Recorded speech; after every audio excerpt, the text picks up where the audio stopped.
Okay, and this is the barrier you put down to keep Yes. them in? Okay, that's good. Stay back in case this guy's venomous. I don't know what I'm dealing with yet.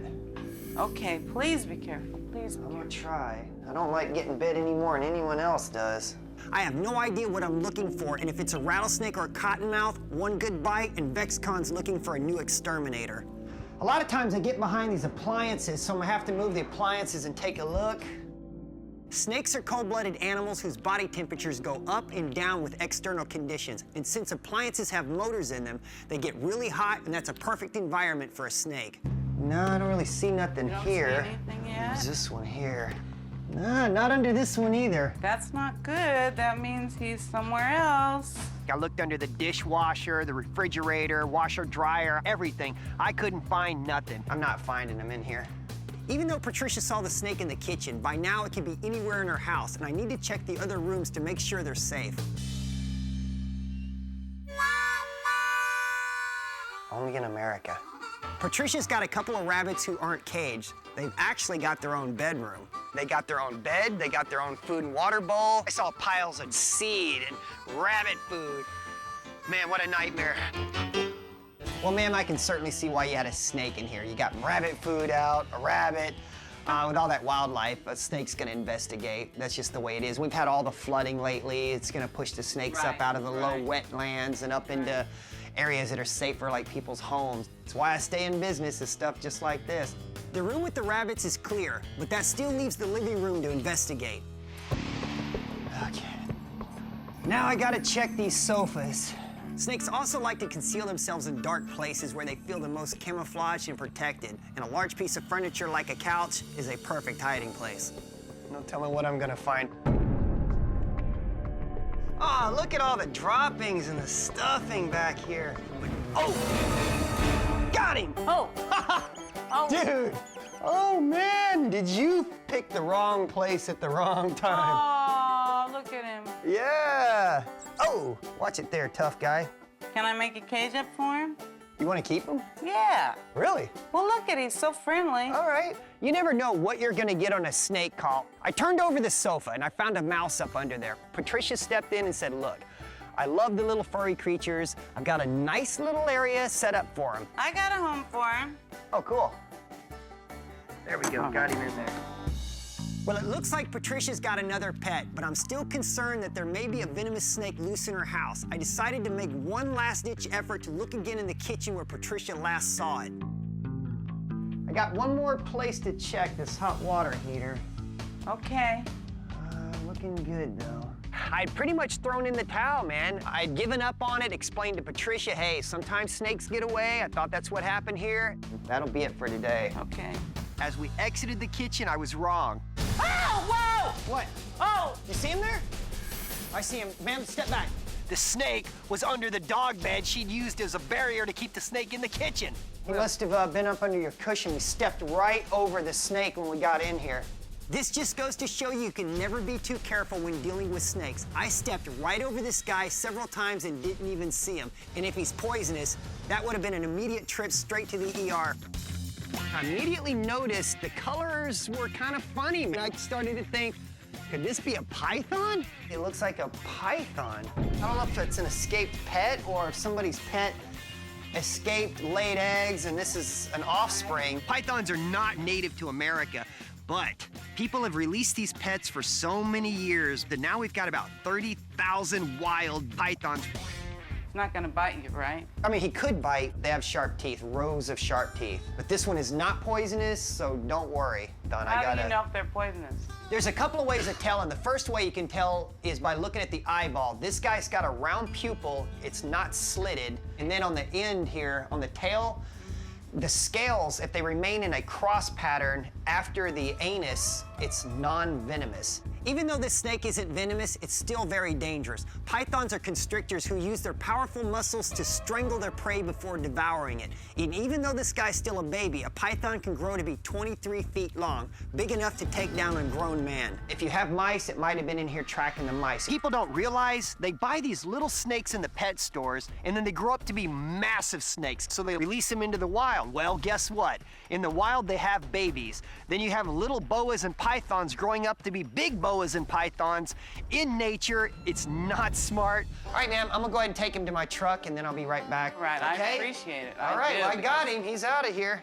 Patricia was very lucky that python didn't get any bigger. A couple more years out in the wild, and whammo, we got even a more serious problem than we had today. Today, they were just feeding on mice. Tomorrow, it could be your dog. I'm in Lacombe, Louisiana, checking out a claim of a 10-foot snake terrorizing a home. Be careful, man. A snake this big can kill you quick. Mr. DeCree told me and Dave that he'd seen the snake in his tool shed, so we went in cautiously, started looking around, and there was a lot of debris in there, so it was easy for a snake, even a big snake, to hide. Oh man, all these earth tone colors in here is freaking me out. That snake could be anywhere.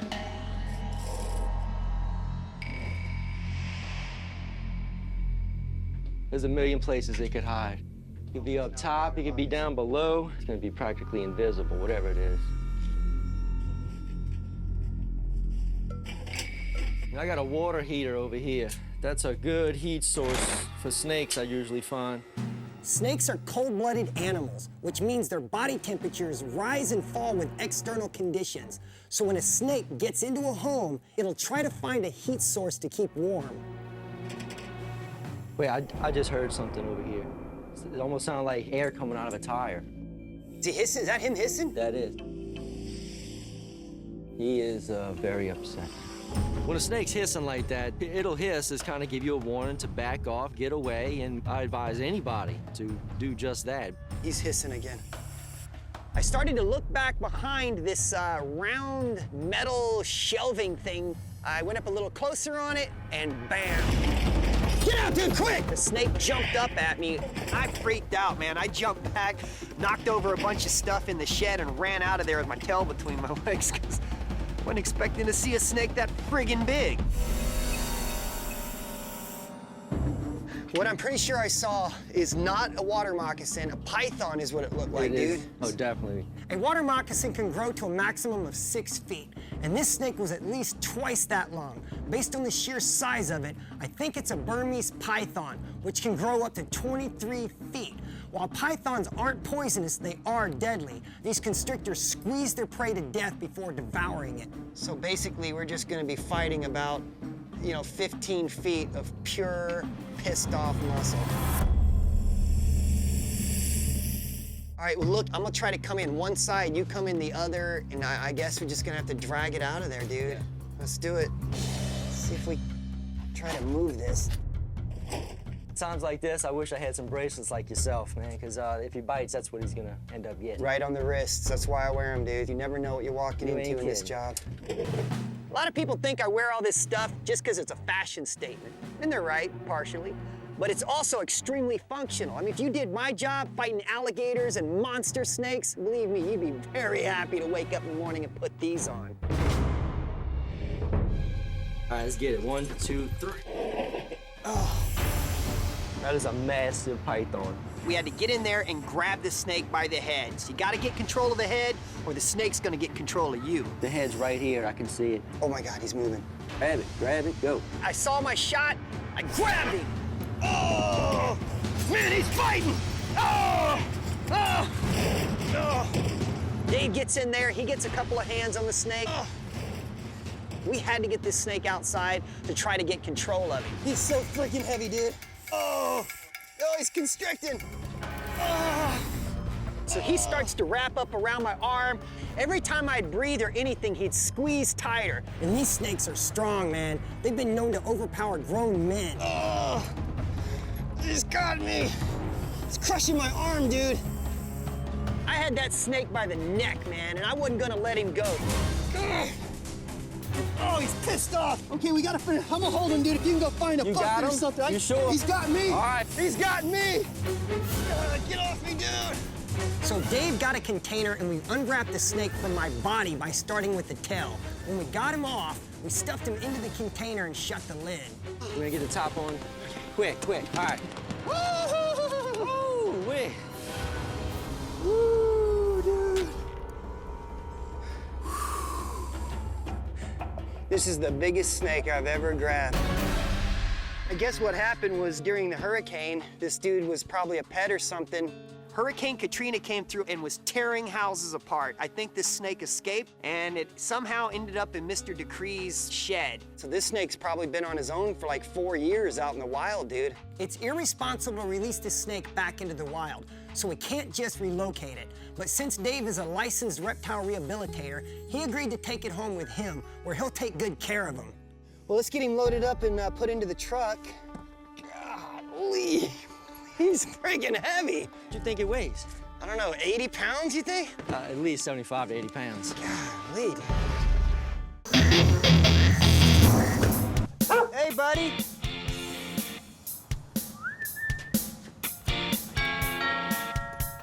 Hey, Mark, how you doing? Good to see you. I'm Mark Smith, here today to show Billy where the nutrients are damaging our property. Well, Mom just called me and told me you were having an interesting problem. Yeah, the nutria are back. All right, well, I'll check on that. Mark's been battling several nutria for almost 8 years now, and every time he thinks he has them licked, they turn up again. I hope this time we lick them for good. Billy, I tell you, it's just gotten worse and worse. Right here. Wow. I was like walking along here and all of a sudden just squaring it, boom, and watch this, watch how far this goes. Like there's not a snake in there. Nutrias dig these big basketball-sized holes where they make their dens and have their babies. Trees cave in, people lose a lot of property quick. What I'm doing right now is wiring these traps open, and then I'm gonna go ahead and put the fruits kind of around the trap to get the nutrias used to feeding around them and comfortable. And then when they think it's all safe, then bam, we got them. Nutria are aquatic animals, very much like our friend the beaver. They spend most of their lives in the water. I'm taking these apples and I'm crushing them, mainly because it's easier for the animal to eat it and enjoy it.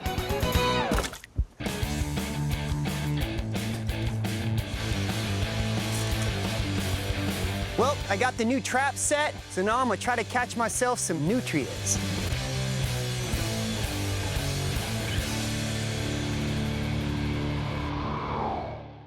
Got a call from the office that there's something caught in my traps out here. So let's see what we got here. I'll be damned, look at that. 2 nutrias in the water. All right.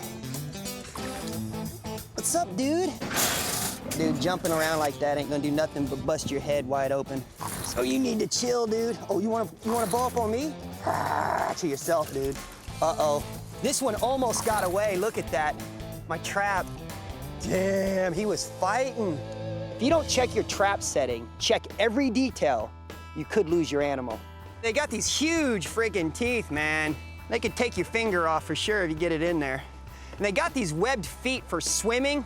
And part of the problem with it that Mark was having is he's losing soil off the back of the shoreline on his property here because these dudes, using them webbed hands, they're digging and pushing all that soil out into the lake, and that's why the back of the property is collapsing. These dudes are fantastic diggers. I'm gonna go ahead and take these 2, relocate them to a more suitable property.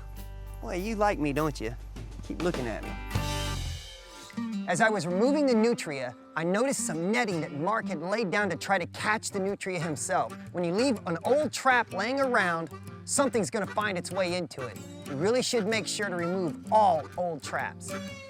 It's a water snake, and he's about to die. I don't know what happened to him. An added bonus is I had a snake. At first, I thought he was dead. He wiggled a little bit, I cut him out of the net, and then when I started to free him a little more, he bit me in the finger. Ah, that hurt like hell. See, I got a snake bite there. And you know, the dude got hung up in this net. Snake gets caught into the net by accident. Billy tries to be a nice guy and free the snake. Snake bites Billy in the finger. Piss me off. You know what? I'm still gonna let this guy loose. Fortunately, that was not a poisonous snake. It was a yellow-bellied water snake, which are very common in this area. They're good for the environment, and they actually are good to have around because they kill rodents. So since this snake's not poisonous, I'm gonna go ahead and let this little guy go back into the wild. Hey guys, thanks for coming out. How you doing, sir? Good. I'm Brad from Suburban Wildlife Control. Scott. Billy, sir. Scott. What's going on? Well, I've got something in my basement, and it's not happy. I went downstairs because there's a loud screeching noise. I think it's in trouble, and it's like going, rah, rah. So, yeah, let's run in and take a look real quick here. Sir, we're gonna run down. Okay. All right. Let's go take a look. It's somewhere right over here. I hear it, yeah. Got some tube right here. Right here. Ooh, I heard that. Sounds like a squirrel to me. Yeah, positively. These gases are actually going up and hitting that animal, so we better hurry. It sounded like we had a squirrel stuck in the pipe, but we wouldn't know for sure until we got it out. This was definitely an emergency, and the homeowner called just in time. If the animal were to die, it could potentially block the toxic fumes from getting through the pipe and end up causing an explosion. We had to get this guy out fast. Okay, Brad's up getting a cage for us. I think the animal's right here in this pipe, so while he's gone, I'm gonna take this off, try to block both ends with these towels I grabbed, hold the animal in place till he gets down here. It's an emergency. If I don't get the animal out right now, it could run up and make this job that much more complicated, so we're rocking it.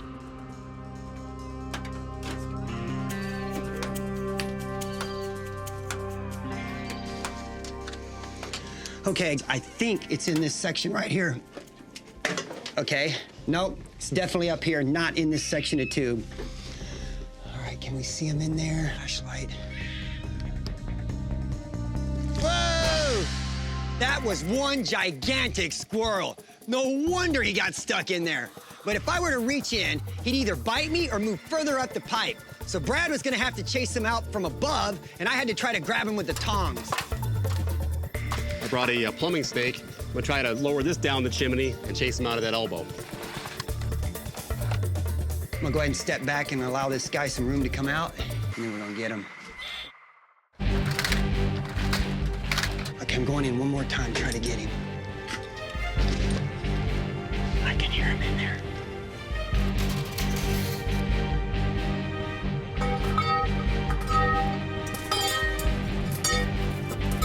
Oh! Damn! The squirrel dropped down a few feet, and now it's lost somewhere in the labyrinth of pipes. Brad went to check the fireplace to see if he could spot him underneath it, while I kept searching for him downstairs. I just hope we haven't lost him for good. If I take this section off, it gives us another 1.5 feet where we can get even closer to that break down there. I think I'm just gonna pull this one section off here.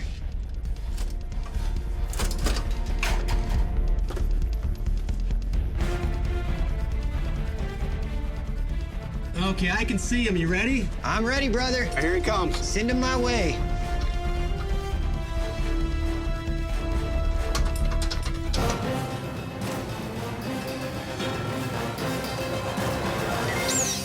Here he is.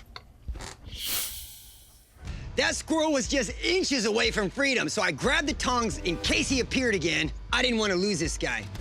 I've got my tongs buried in the dirt.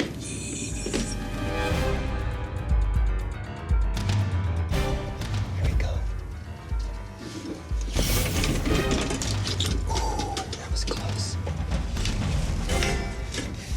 Ah, he's coming up to me. And here he comes. Here he comes again. There he is. Got him. You see him? Got him, Brad. Whew. Shut the door. All right. We got the squirrel. We got the squirrel. Okay, now I'm gonna get a cage. Thankfully, we got this guy out just in time. Now we just had to get him into a cage, and we were home free. I'm gonna put the cage right here. Did you get him? Yeah, I got him. I need a little help, though. Okay. Hold still for a second. He's got the cage for you. Hold still. I got him. If you want to get the cage, I got the little varmint. I'm sorry, brother. All right. Ah! He bit you? You all right, man? Yeah. Man, was that squirrel feisty. He even took a swing at Brad. Luckily, he was wearing gloves and didn't sustain any injuries. We got the squirrel into the cage, and now everyone is safe. Well, my office just gave me a call and told me you guys are having a pretty serious problem, so I rushed straight over to see what was going on. It is bad, and we need it out of here before Sunday because we have a ton of wasps, and we don't want the kids to get hurt. We don't want our members to get hurt. Today I find myself at First Baptist Bossier. They got themselves a real nasty wasp problem here. Danger, alley between buildings are off limits. Please do not exit through this door. A lot of kids attend this church daily as a daycare. And if one of these toddlers got stung, even by just one of these wasps, it could really hurt. But if they were stung multiple times, it could be incredibly dangerous, even deadly. Wow, that's bad. Yeah, I can see them flying around. I'll have to get out there and see what we got going on. You're not gonna get stung? I hope I don't get stung, but I can't make any promises. There's no telling what they've got going on here. And there could be bees, wasps, cicada killers. I don't know what I'm walking into. I hope I'm not in for a world of hurt. We got cicada killers for sure. We're dealing with what's called a cicada killer. It's a solitary insect wasp. This is a cicada. This is a cicada killer. Cicadas are very recognizable. They're one of the world's largest insects. I'm sure you've heard them out there going rah, rah, rah, rah. Anytime you have a lot of cicadas, you're gonna have a lot of cicada killer wasps. This stings this one in the head and then lays an egg in it. The egg hatches into a larvae and eats this cicada from the inside out while it's still alive. How horrible is that? It's time to take these suckers out. All right, now we're going to the treatment phase. I'm about to fire up this 5 gallons of pure cicada hell. The treatment process is gonna take about 2 hours. I'm gonna drench every single hole and put a repellent over everything, the grass, the sand, and the shrubs. Using this 5-gallon tank, I'm gonna rain down fire and brimstone on these cicada killers. The next step is to go ahead and add the pyrethrin in. This is oil extracted from the crushed flowers of chrysanthemum plants. It's gonna be great to use around the church, great to use around the kids, but not so great for them wasps. First, it's gonna attack their central nervous system, leading to paralysis. Their organs will shut down and they'll die.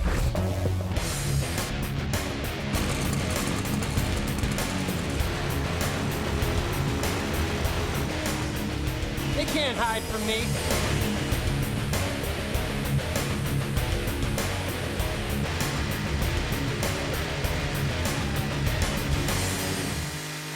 Well, I just finished up my treatment, and I went around with a pyrethrin and drenched the soil. That'll definitely kill all these cicada killers off. This earth now has been Vexcon treated and is no longer wasp friendly. That should do it. I knocked them things out with the pyrethrin. You shouldn't have any more problems. Kids are gonna be cool. We got it. Great. All right, guys? That was awesome. Oh, you guys are well. We gotta give you a hug. Oh, sure. You've been so brave. We don't know how you did that. Oh, That's please. awesome. Oh, the don't kids worry. are gonna be safe. We can't thank you enough. You're too kind, too kind. Thank you so much. Y'all take care. Bye-bye. Bye.